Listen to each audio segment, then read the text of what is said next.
Hello viewers, இந்த வீடியோவில் elections vocabularies கொஞ்சம் பார்க்கலாம். சின்னம், இதை இங்கிலீஷில் சிம்பல் இல்லைன்னா லோகோ அப்படின்னு சொல்லலாம்.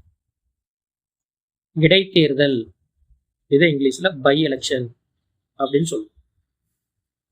வேட்பாளர், ஒரு கட்சியின் சார்பாக நிற்கிறாங்கல்ல வேட்பாளர், இதை இங்கிலீஷில் கண்டஸ்டன்ட் இல்லைன்னா கேண்டிடேட் அப்படின்னு சொல்லலாம். பிரச்சாரம், தேர்தல் பிரச்சாரம் பண்ணுறாங்கல்ல பிரச்சாரம், இதை இங்கிலீஷில் எலெக்ஷன் கேம்பெயின் அப்படின்னு சொல்லலாம்.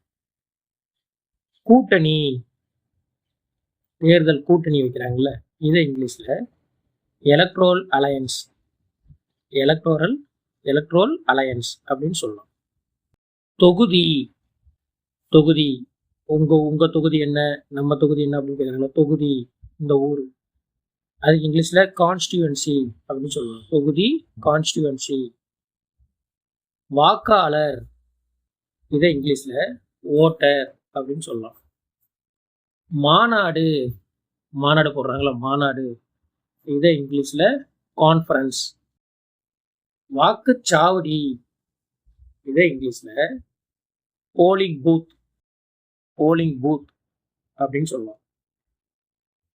தேர்தல் அறிக்கை, ஒவ்வொரு கட்சியும் தேர்தலுக்கு முன்னாடி தேர்தல் அறிக்கை விடுறாங்களே, அந்த தேர்தல் அறிக்கை எப்படி இங்கிலீஷில் சொல்றதுன்னா எலெக்ஷன் மேனிஃபெஸ்டோ அப்படின்னு சொல்லலாம்.